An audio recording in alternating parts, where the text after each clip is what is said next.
Halo teman-teman, salam sehat selalu untuk kita semua, salam sejahtera dengan saya Bung Ropan. Dan sehari lagi duel antara Indonesia menghadapi Irak di Gelora Bung Karno akan berlangsung.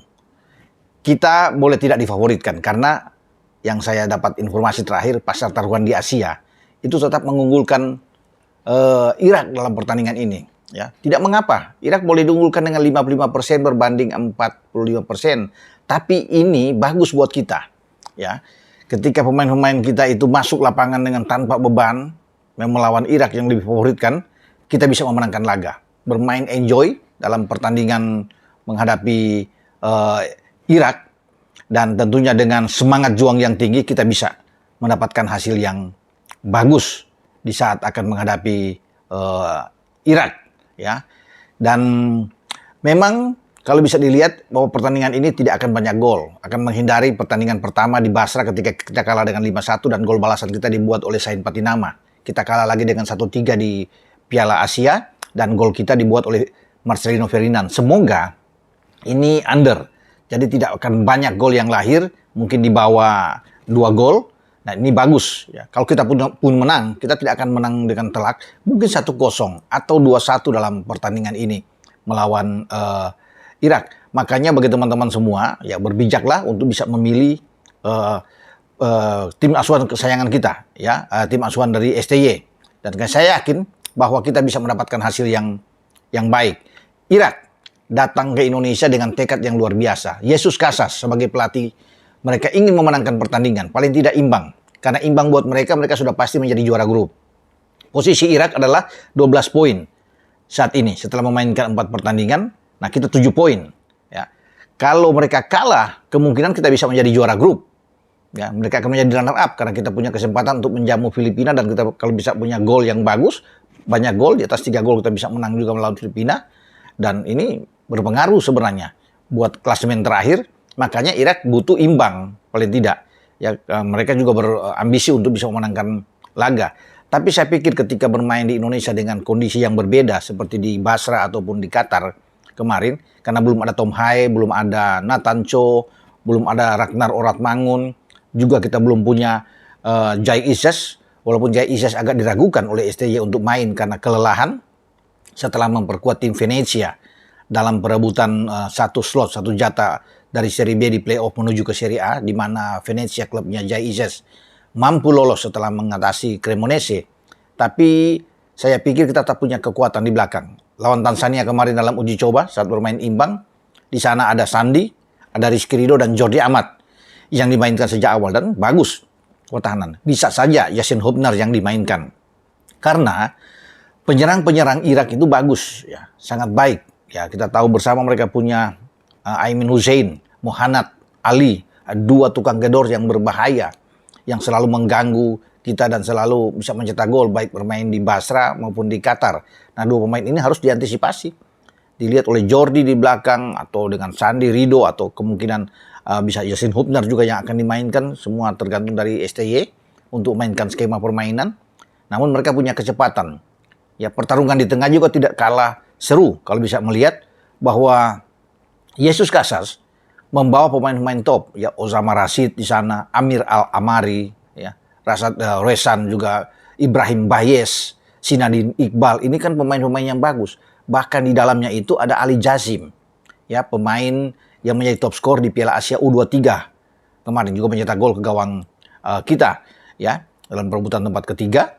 Dan ini pemain-pemain yang bagus. Ketika lini depan Irak tidak begitu berfungsi, maka lini tengah mereka yang akan masuk, ya Osama Rashid, ya Ibrahim Bayes, ya Amir Al-Amari, ini pemain-pemain yang baik. Bahkan kalau Ali Jazim dimainkan ini lebih menakutkan. Makanya Tom Hai, Ivar Jenner harus bertarung hebat di tengah ini, dibantu mungkin oleh Asnawi yang ada di kanan, dan atau Zain Patinama yang ada di kiri yang dimainkan lebih awal seperti melawan Tanzania. Semua kita tunggu. Nah dalam daftar pemain-pemain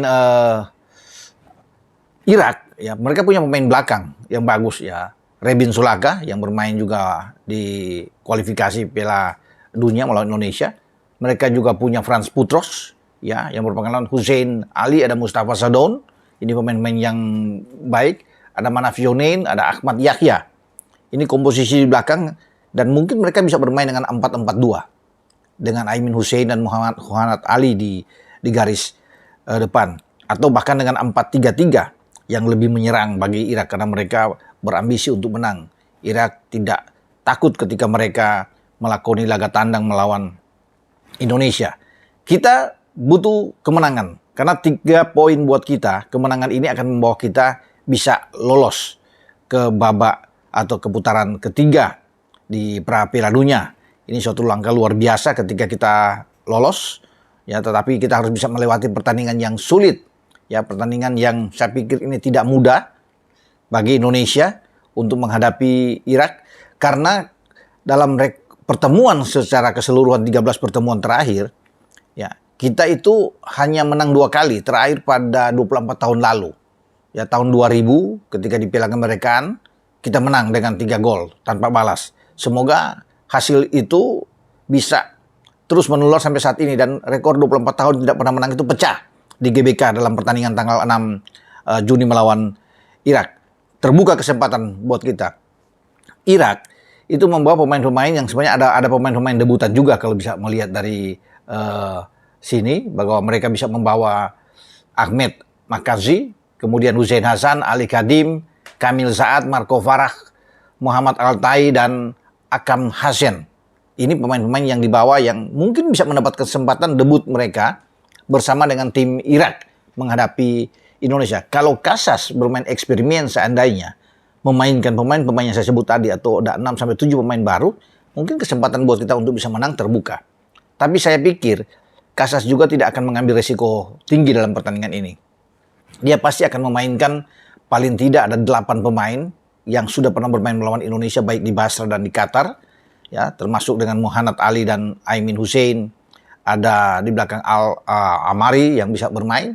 Ya, kita pikir akan sangat kuat. Rebin Sulaka di belakang, juga Putros bermain dengan sangat baik. Ada Basar Rezan. Ini ada pemain-pemain bagus. Ozama Rashid. Semua, ya, makanya saya bilang ada sekitar 8 yang akan ditampilkan. Sisanya bisa disisipkan dengan pemain-pemain muda yang tampil di Piala Asia U23, termasuk Ali Jasim yang ada di sana. Nah, ini adalah komposisi yang kuat memang bagi Irak. Namun apapun itu, saya pikir kita tidak perlu gentar menghadapi kekuatan Irak ini, karena didukung penuh oleh supporter Indonesia bermain di GBK. Inilah waktu yang tepat buat kita untuk bisa berhitung dan bisa mengalahkan Irak. Ini pertandingan yang dinantikan oleh banyak orang, ya, untuk melihat apakah Indonesia bisa mengalahkan Irak setelah begitu lama, karena kita kan hanya 2 kali menang, tahun 68 pertama dan tahun 2000 yang terakhir. Sisanya Irak 8 kali menang, ya, melawan kita dari 13 pertemuan secara keseluruhan, dan sisanya lagi berakhir dengan imbang. Maka dengan komposisi pemain yang menurut saya oke, ya, kita punya peluang untuk mengalahkan Irak, walaupun memang tidak mudah, tapi saya rasa dengan pemain-pemain terbaik yang akan dipilih oleh STY untuk starting 11, inilah, ya, waktu yang pas buat kita. Ya, jadi buat teman-teman, walaupun sekali lagi Irak diunggulkan dalam pasar taruhan di Asia, tapi berbijaklah kita selalu untuk bisa menentukan pilihan kita.